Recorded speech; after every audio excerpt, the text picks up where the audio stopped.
Hello, how are you? Welcome to the show लोगों की कहानी कनक की जुबानी। तो मैं कनक बिश्नोई हाजिर हूँ फिर एक नई वीडियो लेकर, एक नया मनोपॉल लेकर, एक नया टॉपिक लेकर। तो आज की जो वीडियो है ना, वो बहुत ही इंस्पायरिंग है मेरे लिए और हम सभी यूथ के लिए भी होगा। तो आइए बिना वक्त जाए कि हम पहले आज की वीडियो शुरू करते हैं। आज की वीडियो का टॉपिक है वाई वी फेल। हम हारते क्यों हैं, या यूँ कहूँ कि हमें असफलता मिलती क्यों है।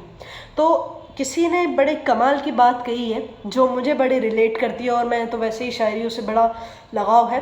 तो किसी ने बड़े कमाल की बात कही है कि एक ही गलती हम सारी उम्र करते रहे, एक ही गलती हम सारी उम्र करते रहे, धूल चेहरे पर थी और हम आईना साफ करते रहे। ये जो दो लाइनें हैं, इससे आई एम श्योर कि कहने की तो ज़रूरत ही नहीं पड़ती, बाकी पूरा समझ में ही आ जाता है कि हम कहना क्या चाह रहे हैं। फिर भी आइए हम हमारी कहानी की शुरुआत करते हैं, फिर इससे रिलेटेड हम थोड़ी सी बात करेंगे।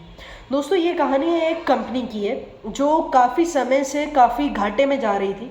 कंपनी और कंपनी का जो मालिक है और कर्मचारी है, वो दोनों इस बात से चिंता में थे।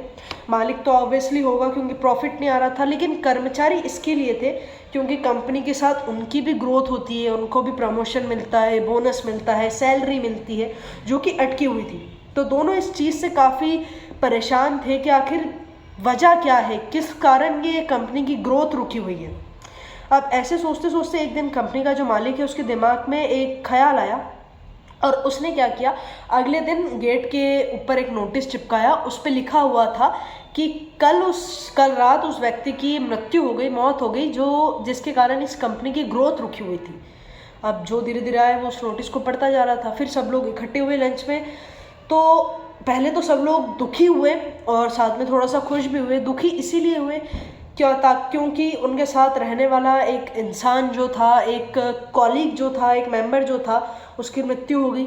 वो अब रहा नहीं इस दुनिया में, और खुश इसके कारण थे ताकि वो इंसान चला गया जिसके कारण कंपनी और उनकी खुद की ग्रोथ रुकी हुई थी।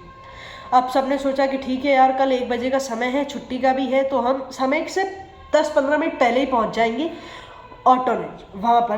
तो हम शमशान घाट पहुँच जाएंगे और हमें पता चल जाएगा कि कौन है आखिर वो व्यक्ति जिसके कारण ग्रोथ रुकी हुई थी। जैसा कि तय हुआ था, कल सभी लोग समय से 10-15 मिनट पहले ही पहुँच गए। जैसे ही समय हुआ वैसे ही कंपनी का मालिक आया। वहाँ पर एक कॉफन रखा हुआ था। उस कॉफन में सबने सोचा होगा कि इसमें इसकी उस व्यक्ति की लाश होगी। तो जैसे ही उस मालिक ने उसको खोला और एक एक से कहा कि आप बारी बारी आइए और देखिए इसके अंदर, और उस व्यक्ति की आखिरी दर्शन कीजिए। तो सभी बारी बारी से आए तो थोड़ा सा खुशी से भी आए देखने के लिए, थोड़ा सा दुख भी हो, लेकिन जब उस कॉफिन के अंदर झांके तो दुख होके वापस चले जाए। एक एक करते करते सभी लोग आए। लास्ट में जब एक आया, उसने देखा, वो भी सेम प्रतिक्रिया उसने करी।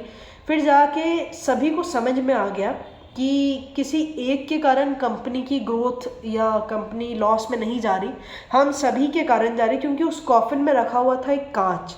तो जो भी व्यक्ति आता उसके अंदर देखता उसको खुद की शक्ल नजर आने लगती है, और स्वाभाविक सी बात है, कांच में तो खुद का रिफ्लेक्शन मिलेगा।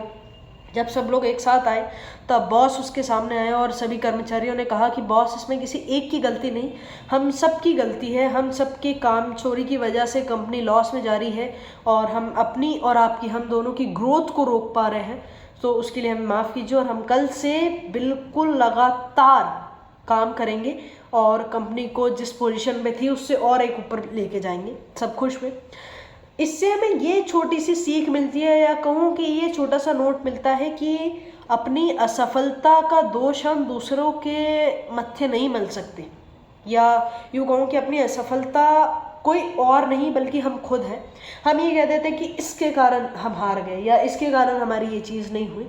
हम अपनी कमियां हम अपने में डिफ़ॉल्ट नहीं निकालते, हमें हमेशा कमियां दूसरों में नज़र आती है, उसने ऐसा कर दिया, उसने वो कर दिया, और हम हमारे मार्ग में, हम हमारे रूट में कभी सफल नहीं हो पाते।